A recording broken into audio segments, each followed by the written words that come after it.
everyone. My name is Kellen, and I am so glad that I get to tell you stories from the Bible that will help us all understand what it means to make waves.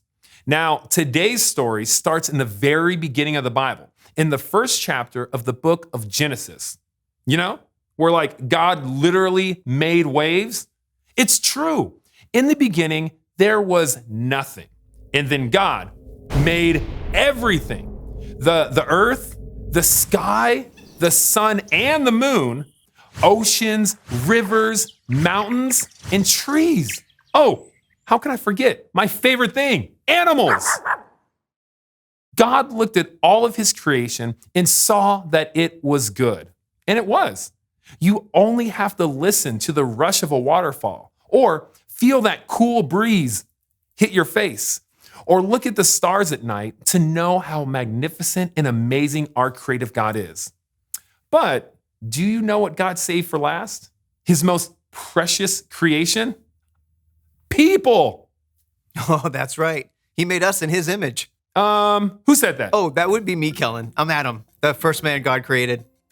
Okay.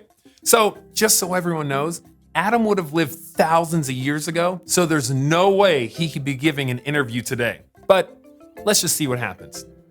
So Adam, what was it like being the first person on the planet? Oh, are you kidding? I was living in the Garden of Eden, like an actual paradise. The weather every day, perfect. And like I said, God made me in his image, so that was cool. That's right. In Genesis chapter 1, verse 27, you can read this. So God created human beings in his own likeness. He created them to be like himself. Maybe that means that God made us to look like him. Or maybe it means we're like God in other ways. For instance, we can be creative because God is really creative. You're telling me.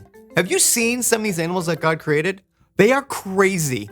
And, he put me in charge of them, right? You actually got to name them, didn't you? Yeah, which is actually tougher than it sounds, but I get the hang of it after a while. Like, that's a platypus. I'm going to name you Edgar. Oh, clearly that's a...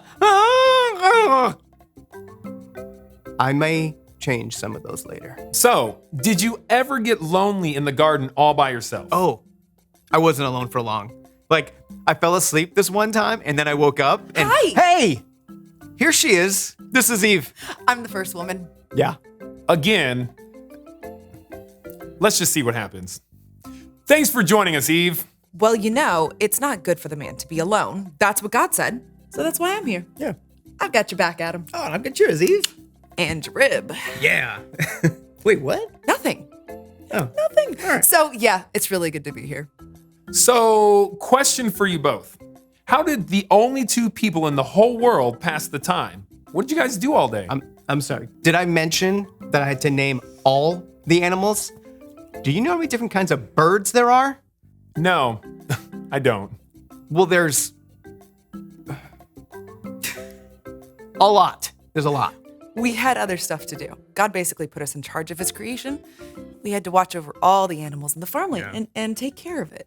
Yeah. Wow, that sounds like a big job. Totally. But that's what we're made for. I mean, we were made for a purpose, Porpoise! Porpoise! That's what I should name him. Remember I was calling him Chirpy Fish Dude the whole time? Porpoise is way better. I think this is all the time that we have for today. Yeah, I mean, we're kind of busy too. Taking care of the whole wide world is kind of hard. Yeah. Right? Oh, I bet. Thanks for having us. See ya. That was silly. But what Eve said was true. God made people for a purpose, to take care of the world around them. Now, our world today looks a little bit different than Adam and Eve's world. Instead of just two people, our world has over 7 billion people. That's a lot to take care of. But remember, people were made in God's image. We were made in God's image. So we can work together to show the world what God is like by being creative, by being patient, and by showing God's love to people around us. That's how we make a difference in the world, and that's how we can make waves. I'll see you all next time.